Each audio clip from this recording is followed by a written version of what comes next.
Hello everyone. Welcome. It is Tuesday, August 25th, 2020.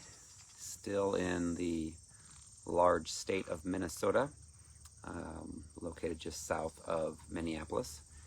And they are expecting some warm temps today. I think the heat index is supposed to be close to 100 degrees. Right now it's probably 85, 86, and there's a light breeze, so it feels tolerable and not completely oppressive, and I'm not sweating, so yay, feels good not to sweat. So welcome everyone from around the world. We become like a family, it seems like. Hello, Tina Marie Kirkpatrick from College Station, Texas. It is interesting. We have 3,450 or something that are a part of the Jezebel Ahab Leviathan support group. If you're not a part of that, do a search for Jezebel, and it should come up. I think it used to, at least, as the first group out there on Facebook, but Jezebel Ahab Leviathan. And there's a lot of people that post things on there, and it's like we become a family, a support network of a lot of us that have gone through battles with people that struggle with demonic spirits of Jezebel that would attack and abuse and try to control. And so it's nice to have a group of people that we become like a family, that our goal is deliverance and being freed and healthy and loving like Jesus Christ, and wanting other people to have that same freedom and not hating on people. Like there's a lot of these narcissistic support groups where there's a lot of hatred that is in the people there, that they have not gotten delivered themselves. And I understand when you get abused by someone, it is not fun. When you get lied about by someone, it's not fun. But when you can forgive like Jesus did, then you can have more freedom, more joy. I travel all over America right now, and Canada on occasion. And I loved going to beautiful scenic places where they have animals like buffaloes that can walk 5 feet away from you, like burros and eagles and deer and all the other kind of stuff, as well as lakes and streams and so forth. So I love to have peace. And when you get delivered, you have peace. When you don't get delivered, you have torment and your thoughts, and you ruin your own relationships, and you blame others for your ruined relationships, when you need to look in the mirror at yourself and ask Jesus, perhaps am I the problem? Perhaps am I listening to demonic thoughts that are screwing everything up? So speaking of screws, this is funny. This is a nice, can't remember the name of the word. Anyway, lends itself to what happened yesterday. Yesterday, before I go Facebook Live, my left rear tire had not much air in it. And I'm like, well, that's interesting. And I found out that it had 8 pounds per square inch. 8. The number 8, new beginnings.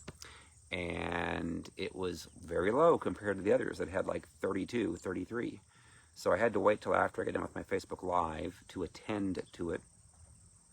And the host couple that I'm staying with here had a compressor, but it was not a great compressor.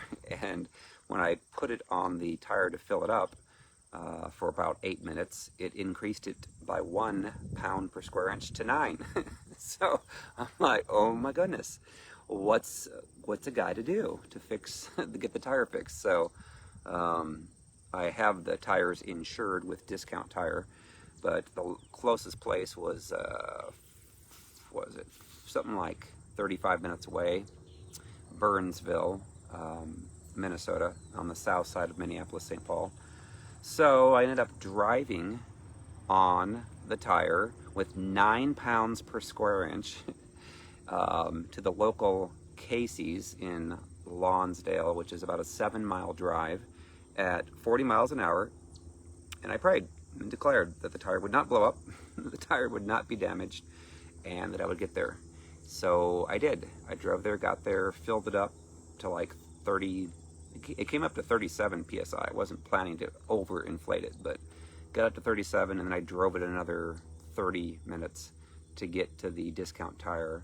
And by the time I got there, I think it was down to like 34, which is the other tires were at 34. And then they ended up taking it off, looking at it, and it did have a screw in it, and they unscrewed it, and then they patched it, and for free.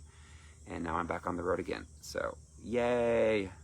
So anyway, take your authority, pray for things. That's the whole point of sharing that. And don't get screwed by the enemy. And laugh about it. You know, keep your peace on. No worries. Ever.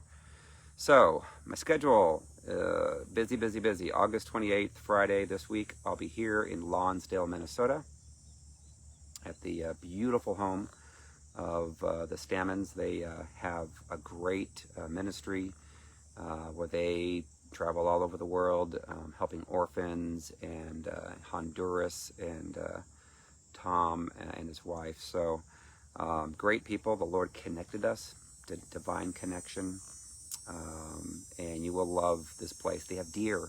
You know, they have deer that walk around here. They have eagles that screech. In fact, you may hear some screeching in the background. And then Saturday, Friday, we're having people come from Ohio and Wisconsin and Iowa and Minnesota and where else? I don't know. Probably South Dakota. So anyway, come on out. It'll be a great time, a breakthrough.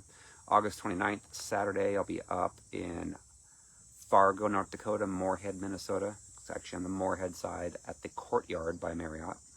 We are expecting a full room of people there, so it will be a great time. And then come into Chicago, Labor Day weekend, September 5th, Naperville, Illinois at the Marriott. And then September 12th, Anderson, Indiana. September 19th, Hilton Head Island, South Carolina. September 25th, 26th, Jacksonville, Florida at the Harvest Time Sanctuary Church of God. And then October, I'll be heading to Texas. And then going to vote in November, and then California in December. So that is my year. So I'm busy, busy, busy, busy. And lots of people wanting deliverance. Now, I'll say this. I'm here not far, a couple hours, 2 hours from Walnut Grove, Minnesota. And I grew up watching Little House on the Prairie, although apparently I didn't watch the last couple of years of it when they were getting older. And I missed out on a lot of episodes. I actually watched an episode last night in which a man that was a famous author or whatever came to town, stayed at Laura's boarding house that they had with Almanzo. And then there was another man that came there, and the other man was coming back to see his son. His son did not know his father's biological father, and Mr. Edwards had adopted the 13-year-old boy who couldn't speak. He had to do sign language and stuff. He could read lips and stuff. So anyway, the real father came in, and when they first disclosed that in Mr. Edwards' home, the boy reacted and actually had anger towards him and said that he hated him, and then he left and ran away.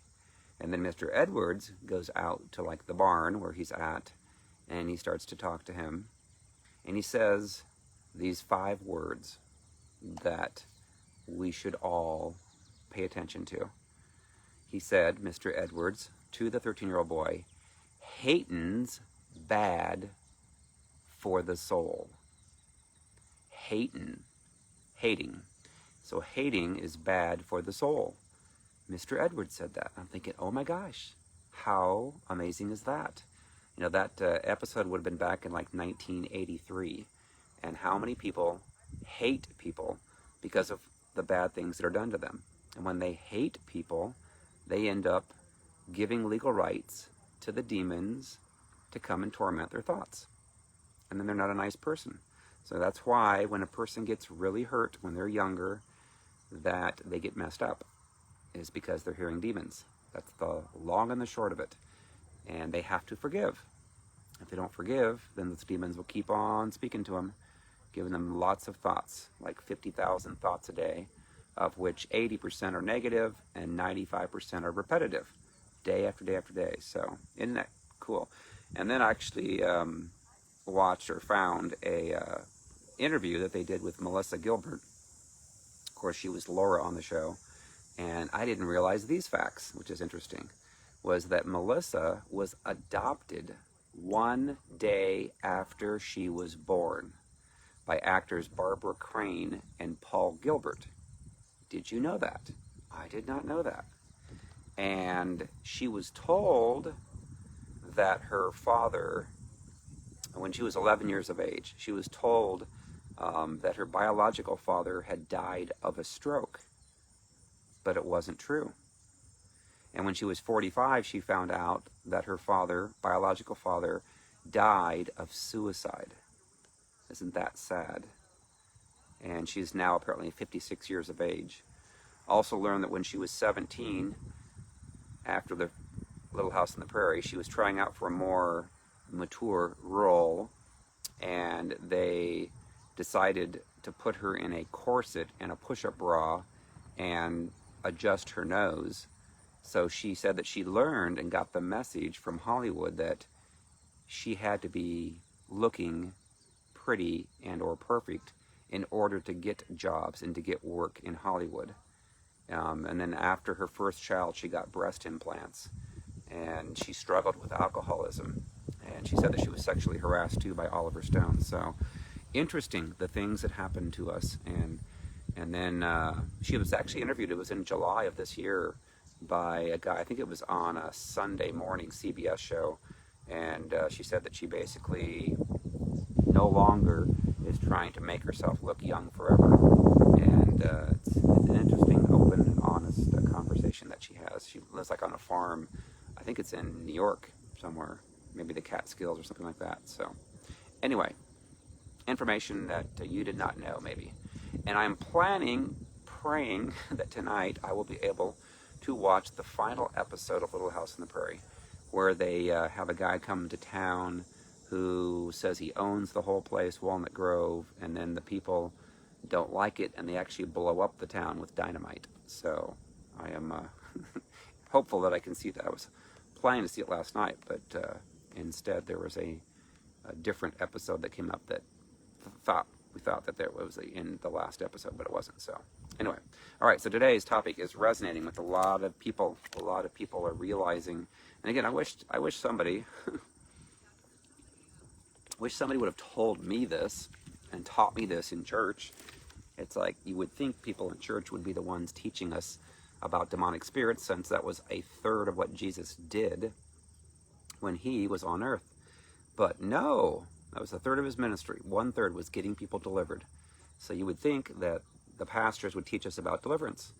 But no, they didn't. Majority, there's some that do, small percent, but I'd say over 95% probably do not talk about this, and they need to. It's the number one thing that can help people in their lives to have peace and to get along in their marriage and not strive and not fight and not argue.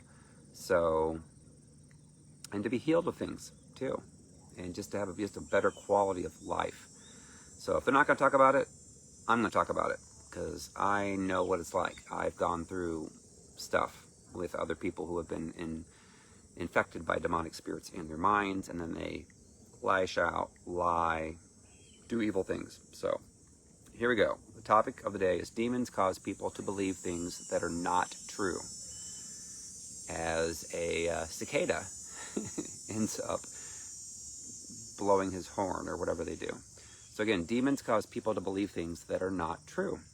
So here we go. Here's the blog. When a person gets hurt growing up, again, get hurt by anyone, their fathers, their mothers, step-parents, siblings, friends, relatives, sexual violations that they have. Again, they could be hurt by pastors, hurt by teachers, hurt by grandparents, uncles, aunts, friends, bullies, you name it. Then demons are given legal access to remind them of all of those injustices and pains that they suffered, so that they will not truly forgive the people who hurt them, which allows the demons to give them negative thoughts thousands of times a day. And the National Science Foundation did a study in 2005 that found that up to 50 to 60,000 thoughts a day, of which 80% of the thoughts are negative, which are demonic, 95% of the day before are repetitive, the same thoughts. So that confirms that what we are hearing when we hear all these negative stuff in our head is demonic. And that's what it looks like. And then, of course, we're going to behave in ways, if we listen to demonic spirits, that's not going to give us peace. We're not going to be a loving, godly person if we hear 50,000 thoughts a day from the enemy. We're going to be very selfish. We're going to do things that are sexually impure. We're going to have fruit of the flesh and do things that we don't want to do. We're going to torment our spouse and then lie about them and blame them instead of looking in the mirror at ourselves and doing what we're supposed to do. Is that an eagle I hear? I think it is. The eagle is screeching. It's behind me. Must be in its nest back there because I don't see it flying around. So, alrighty, let me go on.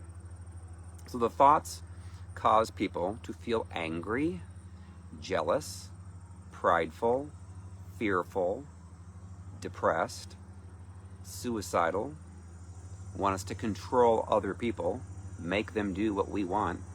That's why they ruin their relationships, is because they will freak out and they will act ways that they shouldn't because they're hearing demonic stuff. And also to behave sexually immorally and impurely. Demons also cause them to believe things that are not true about not only themselves, but other people who don't do what they want them to do. It skews their perception of reality to where they believe a false narrative as being true.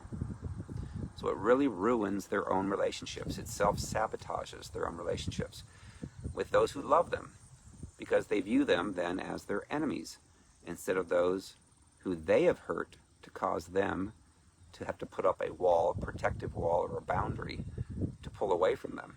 Because you can imagine if you're around a person who is going off on you verbally and they're doing it consistently, you know, they may be able to get away with it and be nice for a day or two, but typically it's about every 3 days or so that they can't do it anymore, and then the demons will cause them to explode or go off. And then if you keep doing that week after week, month after month, year after year, eventually it wears on the relationship. And the person that's being verbally abused, emotionally abused, and could be physically or sexually abused, tends to want to pull away. They want peace. No one wants to be yelled at all the time or accused of things that aren't true. So it skews their perception of reality. They believe things that happened that didn't, or they'll recount a situation and it'll be wrong. And then the person that is being the abused is like, oh my gosh, this person really thinks and believes what their false narrative is. How can they do that? You know, it's so obvious to them. So oftentimes they'll take an offense at everything, which causes their spouse to have to walk on eggshells every day because they're going to be afraid that the person will go off on them. And this happens. You know, I've heard this tens of thousands of times all over the world from so many people.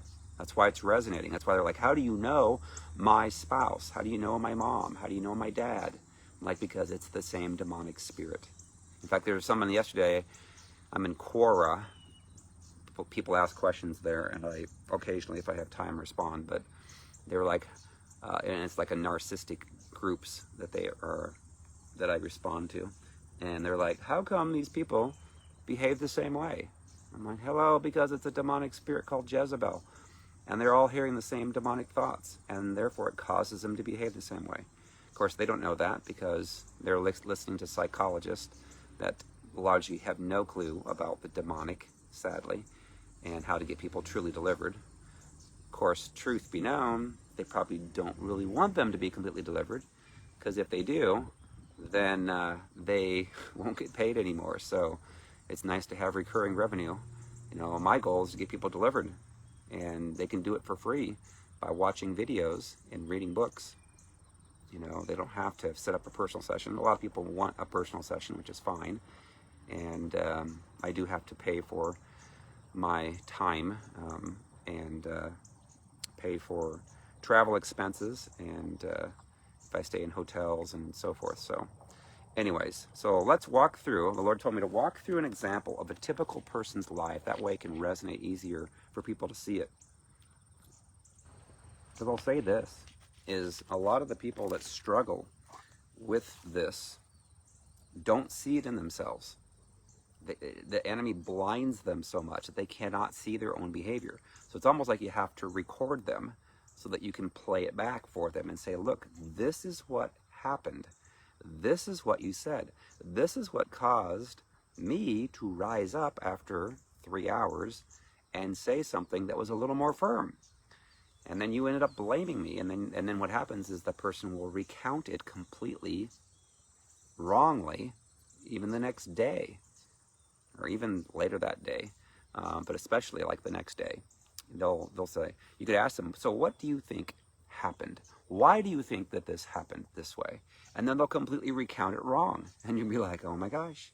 And you'll be thinking, my gosh, I wish I would have recorded what they said and how they provoked and went off and so forth, so they could actually have to own their own issues instead of blaming the issues on me. So this is what happens. This is the number one reason for striving, fighting, and arguing in marriages and relationships. It's because of demons. And so finally, as we are getting closer to the end of this world as we know it, we are now able to talk about the truth, because the truth will set people free. It's the lies and the deception and being hidden that keeps the demonic spirits available to keep tormenting that person in their mind. All right, so let's walk through an example. And again, this could happen to a woman. This could happen to a man. The long and the short of it is, you get wounded, you hear demons. That's it. That could be a quick sermon right there. That could be a walk pass by on the street with a person that's manifesting, going crazy, berserko on someone. Say, you've got demons because you were hurt when you were growing up. And if they're honest, they'd be like, what? How did you know? How did you know I was hurt growing up? Well, because you've got a lot of anger inside of you. But we see this all the time in the church. We see this with senior pastors and their wives. I get phone calls all the time from pastors and or their wives all over America and all over the world saying, help me, help me, help me. Can I pray for them? Can I command the demons to go from them? I'm like, no, you can't. I wish we could. Jesus couldn't override anyone else's free wills either. The Pharisees and the scribes, I'm sure he would have loved to cast out demons from them, but he couldn't. That would be wrong. That would violate what God set up, giving them free will. So they have to kind of want it. They have to kind of see it. And therein lies the challenge, the huge challenge. All right. So let's walk through an example of a typical person's life and how the enemy affects it. So let's say a girl was born, and again, I'm hearing more and more of this. I wrote the blog last week about when a person's born and if it's under undue stress. Again, there's always going to be a level of fear and trepidation with births. I get that. But if you have a doctor that says, oh my gosh, it's a 50-50 chance here. Oh my gosh, doesn't look good right now. Oh my gosh, your child needs to come out. It's turning purple or blue. Oh my gosh, your life is in danger as well as your child.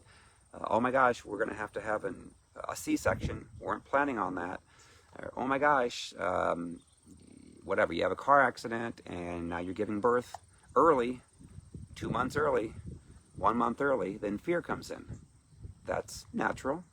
But as soon as the fear comes in, it then transfers down to the child. You know, again, I'm assuming through the umbilical cord. So let's say that that you're an average person, that you were born, and there is some extra fear at the birth. So the child's going to inherit fear then from her mother at the childbirth, which will cause and give legal rights to the demons to torment. Again, I have tons of cases, but I remember one specifically that there was a 13-year-old boy came to see me in Noblesville, Indiana at our church on a healing room day that we had. And she said that he always suffered and struggled with fear ever since she can remember. And so I remember asking the question, well, anything happen at his birth that was kind of scary? Oh, yeah. She said, oh my gosh, doctor told me I could have lost him. It was really scary. I was so much in fear. Oh, yeah, absolutely. I'm like, well, then that's where it happened at. She's like, you think? I'm like, yeah, I know. I'm like, of course. I go, think about it. You got into huge fear and it transferred into the child, to your son. So what do we have to do? We had to take away the legal rights from the enemy, and break that off, command that to be broken, and ask Jesus to come to heal it, and did. And then the son didn't have the fear anymore, didn't hear the thoughts anymore from the enemy. So it was a good thing. And you can also imagine if you were born a little early and you weren't touched, if you were born prematurely, you weren't touched by your mom or your dad, then you're not going to have a connection there, and you will feel rejected. You will have anxiety separation disorder, is what the psychologist would call it. So whenever you end up having a relationship with someone that gets broken and the person separates or leaves, you will freak out. Oh my gosh, you hear all this demonic stuff in your head. You will not be at peace. So you'll feel rejected very easily because the enemy will be telling you whenever someone parts or separates that it'll cause them to blame. The enemy will cause the thoughts in your head to say that it's their fault. Look how mean that they are. They're abandoning you, whatever. And it's all a lie. But it's a way of not, of course, you're hearing demons. The demons aren't going to tell you the truth. They're not going to say, oh, hello, you've got a spirit of rejection in you, and it's me, and you're hearing my voice right now. Demons are smart. They're not dumb. They're a little more shrewd. So they're not going to tell you the truth. They're going to lie. And if you don't discern it and pick up on it, you will listen to all these thoughts all day long in your mind, causing you to self-sabotage and ruin your own relationships, but then not causing you to own it, to own your own issues. So then you will then blame everything on your spouse and other relationships that you have and say it's all their fault, all their fault, all their fault. And then that way the demons get to stay on you and keep on tormenting you. And you keep having ruined relationship after ruined relationship. And you don't know why. Well, it's just all the other people. They're all the ones. They're the ones that are the mess. Not me. Couldn't be me, because the voices inside my head aren't telling me that it's me. They're telling me that it's my spouse. It's my spouse's fault.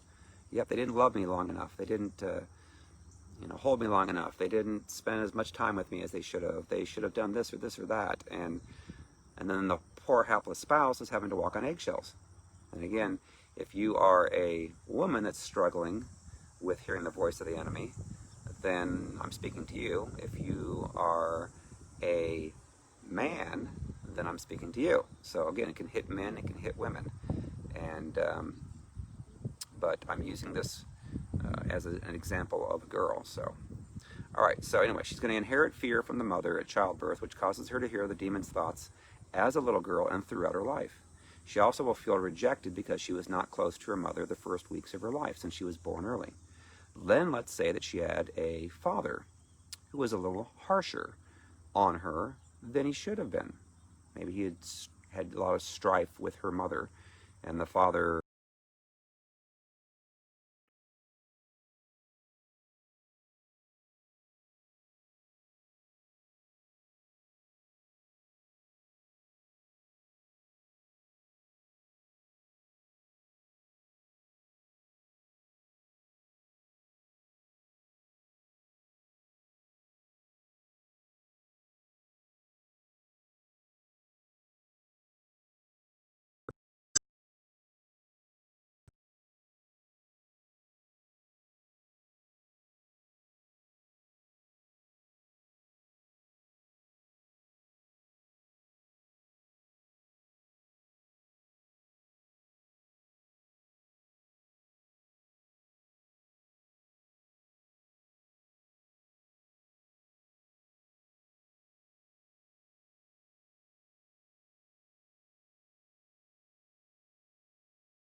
demon telling you to kill yourself.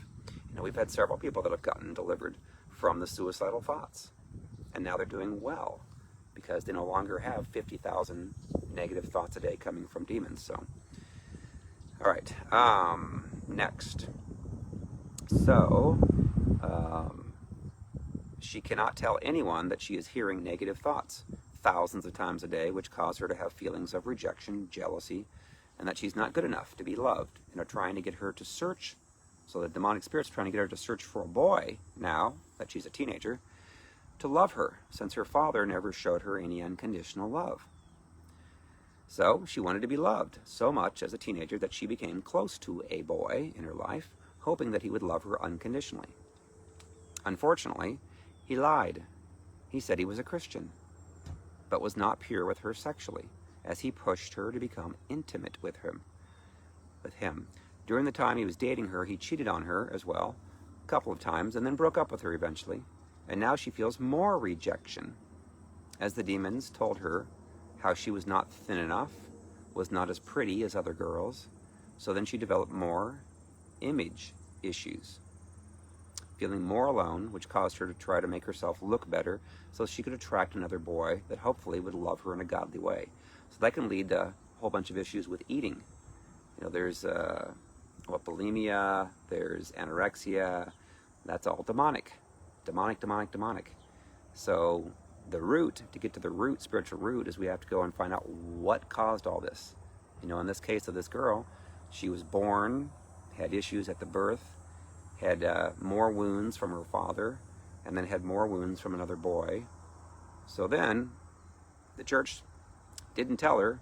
Well, the church tells her, you can't have demons, you're a Christian. So now she's really messed up, goes to the doctors, on medication, not fixing anything. Demonic spirits maybe giving her some suicidal thoughts now. And so then she gets married to a man. And again, chances are pretty darn high that the man is not delivered either. But because of the pain that she had developed, she normally is going to be having a slant against men because of her father, or the demonic spirits are telling her that you better not let a man tell you what to do. You better tell them what to do. You better control the decisions and make sure that they do everything that you want.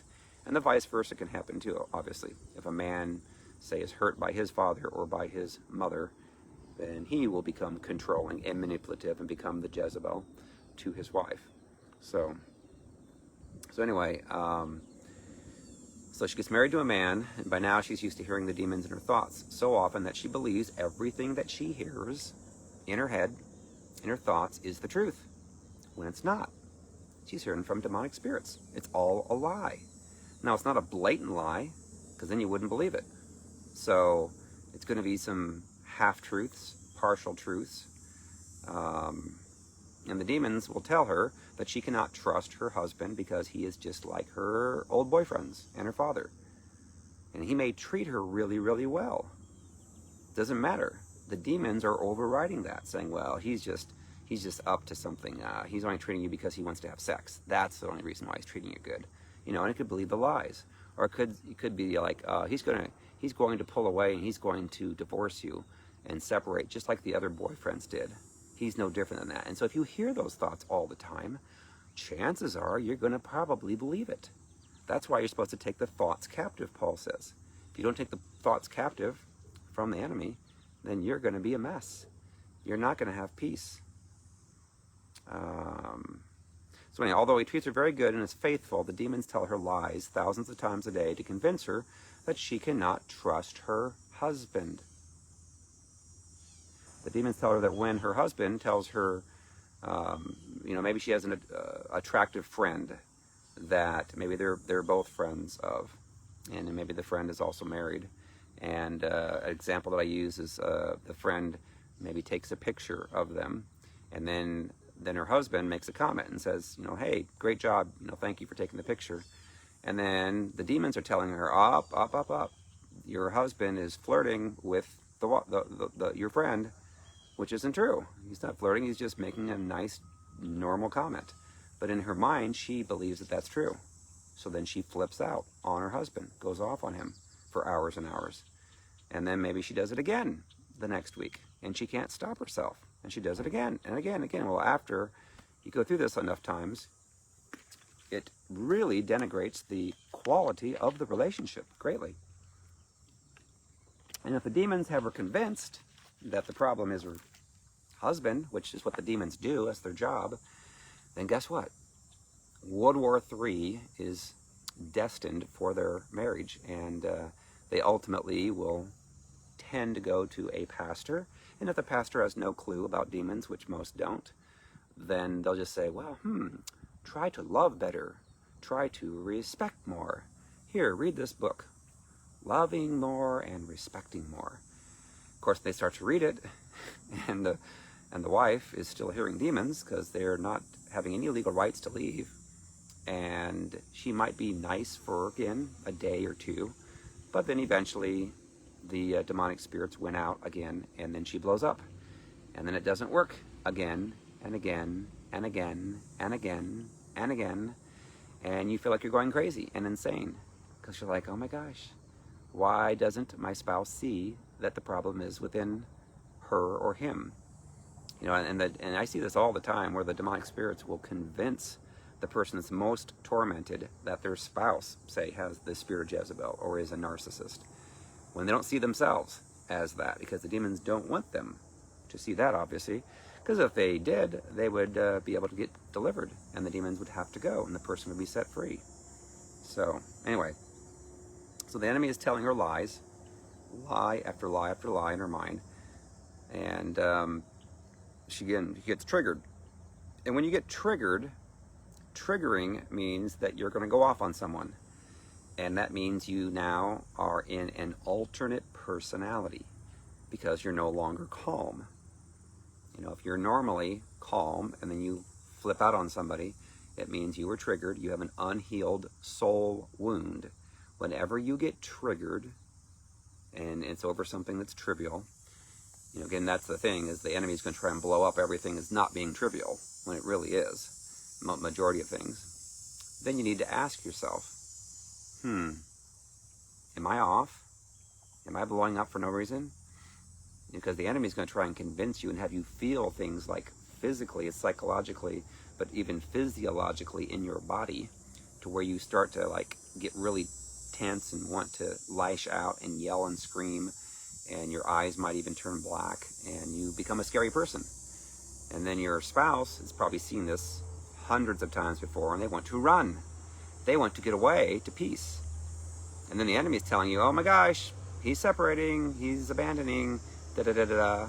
And it's like, well, yeah, because of the reaction that he just faced again and again and again. So anyway, oftentimes it leads to going to counseling, and you go to counseling with the pastor. The pastor's clueless about demonic spirits and how it works. So what Jezebel does is they will have these clandestine conversations and or meetings where they do it privately, where the spouse doesn't know what's going on, because the demons know that if they can get the pastor on their side, then in large part they will win an argument, discussion, whatever, when they come together in a meeting. I've seen this happen many times. In my own life I've seen it. And they'll have separate private conversations. I remember my wife had told me that, hey, our meeting is going to be at 5 o'clock because I'm working and I can't get there until 5 instead of 4. I'm like, But then something in my spirit said, she's lying. She's going to get there at 4 and she's going to collaborate with the pastor. So why don't you show up, I don't know, a little after 4. So I did. Showed up a little after 4, and guess what? Her car was there. She lied. And I actually walked in, I think it was like at, 4:30. And of course, sure enough, she was right there talking to the pastor privately. And I'm like, seriously, you lied to me. No, I didn't lie. I actually got done early with my work. And so I decided to come in. And I'm like, wow. And that's what they do. And so they know, the demons know that if they can convince a person of their false narrative, of their lie being the truth, they will normally cause that person that's counseling to agree with them and then come against the poor, hapless spouse that's been victimized and abused to make them be more controlled. And at that point, the person that's being abused says, this is nuts. I don't want this. This is not life. You are a very mean, controlling, bullying person who I cannot trust anymore. And it normally leads to a permanent separation. And then oftentimes, then that person that's struggling with the spirit of Jezebel will lie to all your friends and or your family if they can get them to be convinced of their false narrative.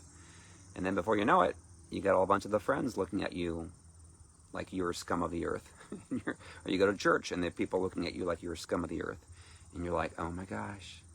So that's why this spirit of Jezebel is so nasty, is because it is so convincing of the person of their false narrative. You know, they have this alternate personality that's completely filled with demons. And when they come back to their normal personality, you can try to have a conversation with them, but oftentimes it will flip back to the nasty Jez will come out to play. And before you know it, you're fighting, striving, and arguing again. So, okay, let me go on. So she then tells all her friends and convinces them of her lies that she believes are truth. It eventually causes her to divorce her husband. We see that oftentimes. I think more than, I don't know, I need to do a poll on that, but I believe that when, let's say the husband separates from the wife and the wife's dealing with Jezebel spirit, I believe that what happens is that in their mind, they can't stand it that the person didn't bow down and get controlled by them. And so the demonic spirits normally will try to get them to bow down to them. If it doesn't work, they will discard them. That's what they call a classic discard in the psychological community of the narcissist, is because they really don't have any love for the person. The demonic spirits want to control and manipulate and dominate that relationship. And so it is sad for the person that really wants to work it out. You know, they would do anything to get that person healed and save the marriage. But the person that has the Jezebel spirit has the choice to either humble themselves and admit the truth that they have the problem, that they are the problem, that they need soul wounds healed, and then deal with themselves and stop blaming everything on the spouse. But more often than not, you know, the tendency of the demons, of course, is to convince them that, no, you are right, they are wrong, they are bad, so divorce them. So I think that in most cases, more than 50% I would believe that the person that struggles more with the Jezebel spirit will tend towards the divorce to initiate that. And they may even lie about that and tell people, oh, no, he left, abandoned, and divorced me. And people are like, huh, well, that's what she said, so I guess that's true. They don't go down to the courthouse and check the records to make sure, oh, wait a minute, it says here that you're the one that did it. So amazing, isn't it? But they're Hollywood grade actors and actresses, and there's a lot of Hollywood people that are struggling with Jezebel and Ahab. So Jezebel, Leviathan, Ahab. All right, let me go on. So it eventually causes her to divorce her husband, who feels more abused now. And then she goes to counseling and tells everyone that her ex-husband was a narcissist, which could not be further from the truth. The truth is that she is the narcissist because she has unhealed soul wounds from her past, which allow the demons to torment her. Again, guys can have Jezebel as well, and they can accuse and do the very same thing. So, you know, there's a few of, I don't know, a percentage of people that, even pastors, that believe, oh no, Jezebel was a woman. In the Bible, it's only affecting women. I'm like, really? Have you ever counseled guys? You know, it's like, hello, I've counseled guys. I've seen them. They have the very same demonic spirit. Jezebel attacks both. Equal opportunity. What I see, I tend to see more women that have it, only because they get hurt more sexually. All it takes is someone that touches you sexually, that affects you that way. That will oftentimes bring in a lot of the demonic spirits that will align under this spirit of Jezebel. So if you were ever harmed sexually, violated sexually, that's all that it takes. It could be one time. And then you struggled sexually your whole life to be pure. All right, the truth is that she is a narcissist because she has unhealed soul wounds from her past, which allow the demons to torment her. They have caused her to have an alternate personality that is filled with demons, convincing her that she is always right and godly, and her ex-husband was evil. Then after the divorce, she starts a new relationship with another man, and maybe that man's nice as well. And then eventually she repeats the same controlling and jealous behavior to him, ruining yet another relationship. You know, it can go on and on and on forever until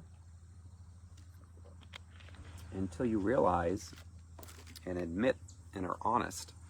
Because if you aren't honest, and you blame everything on your broken relationships, then the demons get legal right to stay and they will continue to torment you.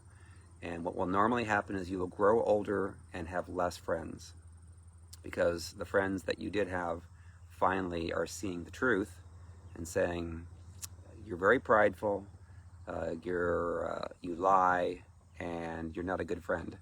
And so they end up pulling away eventually, and you end up dying with no friends and no marriage. So anyway, this is a very common scenario that I've heard thousands of times from couples around the world.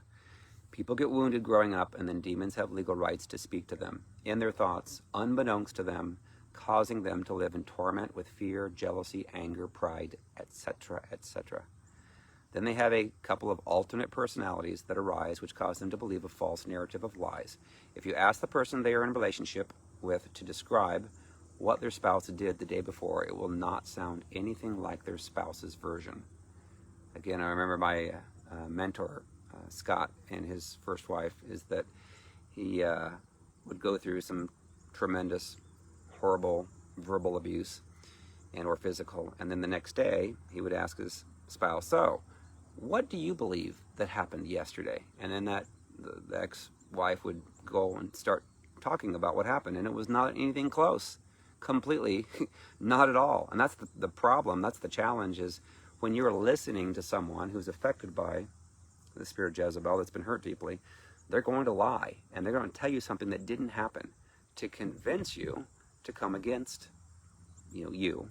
And then you end up getting the double whammy of not only the abuse that you've taken, oftentimes in silence, but then you get re-abused from other people and their dirty stares, or putting you down, or not loving on you because they believe the lies of your spouse or ex-spouse. So, all right. So it's like the person, let's see, I'll put it this way. So how do you get a person to see the truth? Yes, some have recorded the various stress-filled arguments on their phones in audio or video so that they can play back what actually happened, so the person who blows up on them can actually see it or hear it. It is like the person is temporarily out of their mind in a very real sense. The demons convince them that how they perceive a situation actually occurred and went down that way, and that was the truth. Then when they tell other people about it, those people feel sorry for them. Oh, you poor dear. Oh, you poor baby. Oh, dear, dear, dear. That person was so horrible to you. When it couldn't be any farther from the truth. They were the ones that were the abusers. They were the ones that were the bullies. And then the person just had to part so they could have some peace and quiet. So the demons convinced them that how they perceive a situation happened was the truth. Then when they tell other people about it, these people feel sorry for them, which only gives the demons more strength, more strength to stay and torment them over and over again with their new relationships. So the best way to help the person is when they start to feel uncomfortable, I'll say, start to get triggered, could be offended, could be jealous, angry, whatever, is to have them to stop and to calm down, and then command the demonic spirit tormenting them to separate from their soul, then ask Jesus to come to give them insight as to why that they're feeling uncomfortable, so they can do it themselves, if they're able to do it. What happens is the enemy's going to trip them out and get them to take an offense and go off on the person and believe that they're justified in doing that when they're not. A servant of the Lord must be gentle in all their ways. Gentle, in hopes that if the person is off and not right, that they'll come to their senses. 2 Timothy 2:23-24. So many of them, it's a very critical part when they start to flip out, that if they don't catch themselves right then, they're going to go on into a diatribe that is not going to be fun for you to be a part of. That's why it's best for you to walk away, say, I love you, honey, but I'm going to go pray in peace. And when you got your peace back, then we can come back together. So, again, if you can catch this so that you can be at peace, the sooner the better, then you command the demonic spirits that are tormenting your soul to separate, depart from you. Then ask Jesus to give you a word. And he'll give you a word of truth about why am I feeling this way? Why am I tormented? Why am I going off or getting ready to go off or be triggered? And the Lord will give you insight and say, well, the reason why you're going off is because this is just like what your dad did and you didn't get healed from that. So let me heal you from that now. And then you can calm back down. Then you can take authority, command the demonic spirits to go to the pit in Jesus' name. Then you won't get re-triggered. Then that soul wound has been healed. And then you won't be jealous, super jealous, when your spouse says thank you to someone that's from the opposite sex that you're jealous of. So if a person's gone through a lot of emotional abuse, or physical or sexual from their past, then they will have several alternate personalities. You can imagine if you were satanic ritually abused, you could have thousands of different personalities. And you'll have, you're hearing the voice of the demons. That's what's happening. It convinces you that you are a victim, and then you never own your own issues. You blame everything on everyone else. So Isaiah 53, 3 through 5. So does Jesus understand any of this? Does this correlate to the Bible? Did Jesus have to go through this? It says in Isaiah 53, 3 through 5, he is despised, Jesus, he is despised and rejected by men. Jesus knows about rejection and being despised. I know what it's like to be despised when a person believes something that's not true, and then you get hated on. It's like, yay, hate on me, you're believing a lie. But, and then ultimately what happens is the person that is believing the lie, doesn't have anything to do with you, and then the Lord ends up blessing you, you who are being abused, and the Lord ends up oftentimes increasing the anointing on your life too. But anyway, in Jesus' case, it says he is despised and he was rejected by men, a man of sorrows and acquainted with grief. So he knew about soul wounds. And we hid, as it were, our faces from him. Remember, Peter denied him? I don't know that guy. Did it 3 times. A lot of us will do that. When you think about a person that's trying to do what's right, and then there's a opinion of him that is negative, you don't normally want to associate yourself with him. That's what Spirit of Jezebel does. It's what we see oftentimes with President Trump. It's President Trump. In fact, they just got a listing of probably 250, 300 great things that he has done that the press never talks about. And I was just amazed reading all that. And I'm like, man, if people really knew this, but what happens is when Trump got elected initially, people were afraid to say, hey, I love Trump, because they'd have, 40% of their friend base hate on them on Facebook. Oh, he's evil, he's this, he's that. Well, if you listen to the prophecy, there's one by Kim Clement that I listened to this morning from, it was like 10 years before he became president. He talks about how he was not going to be a praying president when he came into the office. But once he came into the office, he would be a praying president. And he would be a godly man of integrity and honor. And that's exactly what we've seen. But you don't hear about it. So again, a lot of people would pull away. Well, I'm not going to post anything about being a pro-Trump, even though Trump's, against abortion and for things of the Bible. And again, I interviewed Gene Ho, who was a liberal Democrat like Clinton, and then he was his personal photographer, and he explained how he was able to observe Trump behind closed doors and how he was a very godly man of integrity and honor. And then Ho gave his life to Christ because of that. It was a great interview. But you can imagine, this is just like Jesus is saying here, is that we hid, as it were, our faces from him. He was despised, and we did not esteem him. So normally, this is how Jezebel works. Jezebel can convince enough people that you're bad, they're bad, so bad.